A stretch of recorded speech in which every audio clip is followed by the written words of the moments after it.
Welcome to Downtown Sports. My name is Downtown Stephen Brown, and in today's video, this is gonna be a shorter video, but I'm going to explain exactly why the Toronto Maple Leafs placed Jason Spezza on waivers. Originally, this was going to be part of the other video that I released today, but I didn't want to make the videos too long, and I wanted to isolate them for people who were looking for just an explanation of this. Now, a lot of you will remember that a couple of days ago, Jason Spezza was placed on waivers, and then his agent came out and said that if anyone puts a claim in on him, he'll just retire.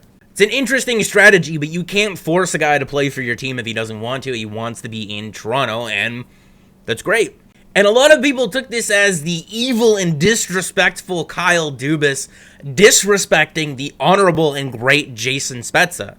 But truth be told, the player was probably made aware that the Maple Leafs were probably going to be exploring making paper transactions like this throughout the season, and he was probably on board with it. That's why his agent released that statement so quickly after the Maple Leafs put him on waivers. And if you're a fan of another team watching this video and you don't think that Jason Spezza and the Toronto Maple Leafs should be allowed to do this, well, I don't really care. But I've thrown this up on the screen and I've highlighted something here because the interesting point to putting Jason Spezza on waivers is that a player does not need to pass through waivers if the player has not been on the NHL active roster for a cumulative 30 days since last clearing waivers and has not played in 10 or more NHL games. Basically, what that means is now for the next 30 days, the Maple Leafs can move Jason Spezza from their active roster to their taxi squad as much as they want. He won't need to clear waivers again for another 30 days. And you got to remember, having Nick Robertson on the IR makes it more difficult for the Maple Leafs to navigate the salary cap situation, and it takes away from roster flexibility. Being able to flip-flop Jason Spezza back and forth from the active roster to the taxi squad over the next 30 days, which, by the way, is about the same timetable that Nick Robertson was given on his knee injury, just gives back some of that roster flexibility to the Toronto Maple Leafs. Pay attention to the cap space up in the corner there as I'm talking here, but if the Toronto Maple Leafs wanted to give Jason Spezza an off day under normal circumstances, they would be able to. But with Nick Robertson being injured, they wouldn't be able to afford to do this. But now that Spezza is basically waiver exempt for the next 30 days, they can move him to the taxi squad, and now they would be able to afford to give Jason Spezza an off day. I've been saying this for over a month now. If the Toronto Maple Leafs had a game tonight and Jason Spezza was not going to be playing in that game, it makes no sense for him to be on the active roster as a healthy scratch when they have a taxi squad.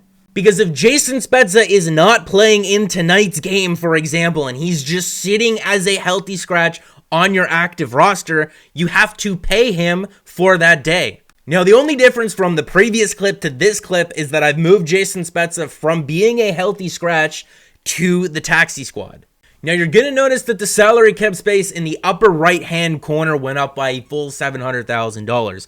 Now, the Maple Leafs aren't going to be saving that much money just by sending Jason Spezza from the active roster to the taxi squad for just one day. It might only be a couple of $1,000s, but if you do that every time you give him an off day, that adds up by the time you get to the trade deadline. And you got to remember that by the time you get to the trade deadline, everybody's salaries or cap hits are prorated to how far along you are in the season. So if the trade deadline is slotted exactly at the halfway mark of the season, the 50% range, if you wanted to acquire a guy who has a cap hit of $5 million, you do not need $5 million in salary cap space to acquire that player. You only need $2.5 million. So if the Maple Leafs are looking to acquire an impact player at the deadline or even just a depth player, a couple $100,000 saved throughout the season by making transactions like this will make the difference.